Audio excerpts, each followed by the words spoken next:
கொஞ்ச நாளாகவே kitchen under counter top எல்லாமே க்ளீன் பண்ணணும் அப்படின்னு நினச்சிட்டே இருந்தேன். இன்றைக்கி தான் சரியான டைம் கிடச்சிது. சரின்னு சொல்லிட்டு எல்லாமே க்ளீன் பண்ணுறதுக்கு தான் இன்றைக்கி இறங்கியிருந்தேன். இது என்ன அப்படின்னா, எனக்கு கீழே எதுவுமே ஷெல்ஃப்ஸ் எதுவும் இல்லாததுனால ரொம்ப கஜகஜன்ட்டு இருந்துச்சு. சரி, இதுக்கு முன்னாடி என்ன பண்ணேன்னா, என்கிட்ட ஒரு பழைய டீப்பா இருந்துச்சு. அதை வச்சு தான் ஆர்கனைஸ் பண்ணி வச்சுருந்தேன். இந்த வாட்டி சரி அதெல்லாம் மாற்றிட்டு ஒரு ஆர்கனைசர் மாதிரி செட் பண்ணிடலான்னு சொல்லிட்டு தான் அதுதான் எல்லாமே க்ளீன் பண்ணி ஆர்கனைஸ் பண்ணி வச்சிட்ருந்தேன்.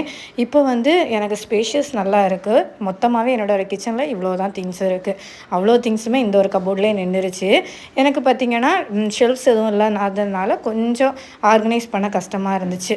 அதுக்கப்புறம் எல்லாமே இப்போது இதில் எல்லாம் பார்த்திங்கன்னா கிராசரிலாம் ஆர்கனைஸ் பண்ணி வச்சுருக்கேன். அதுக்கப்புறமா பார்த்திங்கன்னா அதோட பக்கத்து ரேக்கில் பிளேட்டு, அதுக்கப்புறம் ஸ்பூன்ஸு அதெல்லாமே ஆர்கனைஸ் பண்ணி வச்சுருக்கேன். நிறைய திங்ஸ் எல்லாமே இல்லை, கொஞ்சமாக தான் வச்சுருக்கேன். எனக்கு மெயின்டைன் பண்ணுற அளவுக்கு தான் வச்சுருக்கேன். இதோட டீட்டெயிலான வீடியோ வேணும் அப்படின்னா எனக்கு கமெண்ட் பண்ணுங்கள். நான் ஸ்டெப் பை ஸ்டெப்பாக எப்படி ஆர்கனைஸ் பண்ணி வச்சுருக்கேன் அப்படின்னு சொல்லிட்டு உங்களுக்கு காமிச்சு தரேன்.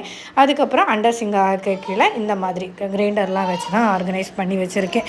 இந்த ப்ராடக்ட்டோட லிங்க் எல்லாம் வேணும் அப்படின்னா எனக்கு கமெண்ட் பண்ணுங்கள்.